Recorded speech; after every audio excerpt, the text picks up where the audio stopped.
সুপ্রভাত বন্ধুরা, দিন যাপনের গল্পে আমরা চলে এলাম নতুন একটা ব্লগ নিয়ে তোমাদের সামনে আবারও।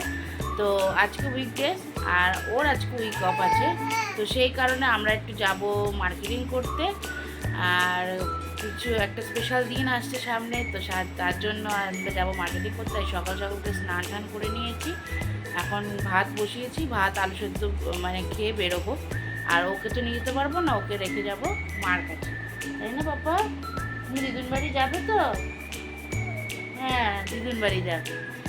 তো মার কাছে রেখে আমরা সকাল সকালই বেরোবো, কারণ দুপুরবেলাটা ওটা ঘুমায় আর বিকালবেলাটা থাকতে চায় না, তো সেই কারণে। তো চলো ব্লগটা দেখতে থাকো। পাপা একটু স্মাইল করে দাও। তুমি দিদুন বাড়ি যাবে বলে দাও তো। হ্যাঁ, তুমি দিদুন বাড়ি যাবে? হ্যাঁ, ও দিদুন বাড়ি যাবে। তুমি শুয়ে থাকো, তোমাকে স্নান করিয়ে দেবো। তো ও উঠেছে আজকে অনেক দেরি করেই, আমাদের উঠতে দেরি হয়ে গেছে, কারণ কালকে রাতে কারেন্ট চলে গেছিলো। দুদিন ধরে রাতেবেলা এই যাচ্ছে, কারেন্ট চলে যাচ্ছে। তো ওয়েদারটা একটু ঠান্ডা থেকে তার অসুবিধা হচ্ছে না। আর কালকে ভাবছি এসিটা আগে চালিয়ে রেখেছিলাম, তাই ঘরটা ঠান্ডা ছিল। আর ও ওই জন্য উঠেছে প্রায় 9:30টার সময়। তো খেয়ে দিয়ে এখন একটু খেলছে, পটি ফটি করলো, সব পরিষ্কার টরিষ্কার করানো হলো। আর আমারও স্নান টান হয়ে গেছে, ও গেছে স্নানে। আসলেই খেয়ে দিয়ে ওকে ফ্রেশ মানে স্নান করাবো, করে বেরোবো। তো চলো ব্লগটা দেখতে থাকো তোমরা। দেখো আমরা 3জনে রেডি হয়ে গেছি, এখন 2জনে না। তো এখন আমরা বেরোবো ওকে মার কাছে রেখে, আর আমরা যাবো একটু শ্যামবাজারে শপিং করতে। বুঝতে হাত দেয় না বাবা, সবাইকে বাই বাই করে দাও। ঠিক আছে, চলো দেখা হচ্ছে। প্রথমেই আমরা চলে এলাম একটা চশমার দোকানে। তো আমার একটা চশমা নেওয়ার আছে, তো সেই জন্য দেখছি কোনটা ভালো লাগে। তো সেটা আমরা এখানে মানে করতে দিয়ে তারপরে কেনাকাটা করে নেব, আসার সময় নিয়ে যাব। তো ফ্রেমগুলো পছন্দ করতে নিয়ে কোনটা নিই। তারপর আমরা চলে এলাম শাহান সাথে। তো ওইখান থেকে আমরা সমস্ত পাঞ্জাবি কেনাকাটা করি। তো আমার হাজব্যান্ড তো প্রত্যেক বছর একটা করে মানে পাঞ্জাবি কেনে, ওর পাঞ্জাবির খুব শখ। তো এখান থেকে আমরা কিছু পাঞ্জাবি কিনে নেবো, মানে আমার পুচকুর জন্য, তারপরে কিছু মানে গিফটের জন্য। তো এই দেখো আমার পুচকুর জন্য আপাতত এটা সিলেক্ট করেছি, এখনও দেখবো। তো দেখা যাক কোনটা নিই। আর হাজব্যান্ডের জন্য একটা ধুতি নিচ্ছে, ওরকম পাঞ্জাবি আছে। তো বাবার জন্য একটু পাঞ্জাবি দেখছি। তো জিজু একটা পাঞ্জাবি নিতে বলেছিল, সেই জন্য দেখছি। তো এখন এখানে বিল করা হচ্ছে।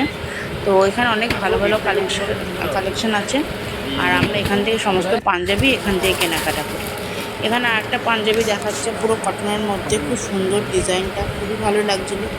কিন্তু ওর যেহেতু পাঞ্জাবি অনেক রয়েছে, আর কাজে এখন কিনলাম না, দেখতে ভালো লাগছিলো।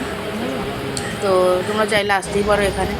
আর আমরা এখান থেকে অনেক মার্কেটিং করে নিয়েছি, অনেক পাঞ্জাবি ঠাঞ্জাবি সব কেনা হয়েছে। তারপর আমরা চলে এসেছি স্টাইল বাজারে। তো স্টাইল বাজারে ঢুকেই দেখো খুবই বৃষ্টি শুরু হয়ে গেছে, আর বেরোতে পারছি না। তো এখানে দমদমে মাকে জিজ্ঞাসা করলাম, ওখানে তো বৃষ্টি হয়নি, কিন্তু এখানে খুব বৃষ্টি হয়েছে। তারপর চলে গেছিলাম দিলখুশাতে। তো সেখানে আমরা নিয়ে নিয়েছি, ও একটা কবিরাজি নিয়েছে, আর আমি যে চিকেন কাটলেট। তো এখানে একটুখানি খেয়ে নেবো। তো অনেক সকালে খেয়েছি, খিদেও পেয়ে গেছে। তো এখন আমরা বাড়িতে এসেছি শপিং করে। তো বাড়িতে গেছিলাম মানে মার কাছে, ওখান থেকে ওকে নিয়ে ওখানে অনেকক্ষণ ছিলাম। আমার কতগুলো ব্লাউজ বানানো ছিল সামনের দোকানে, ওখান থেকে নিয়ে আসলাম, অনেক কাজ ছিল। তো সেই সব কমপ্লিট করে এখন বাজে প্রায় 9:15। আর এখন বাড়িতে এলাম, এখন ফ্রেশ ট্রেশ হবো। বাড়িতে একবার ফ্রেশ হয়েছি, তো এখন আর একবার ফ্রেশ ট্রেশ হবো। আর আজকে খাবারও অনলাইনে অর্ডার করে দিয়েছে। সকালবেলা সেদ্ধ ভাত খেয়ে গেছি, বাইরেও আর তাড়াহুড়ো করে চলে এসেছি, কারণ ও কান্নাকাটি করবে কী করবে, তাড়াতাড়ি করে কোনো রকম কাজ ছেড়ে চলে এসেছি।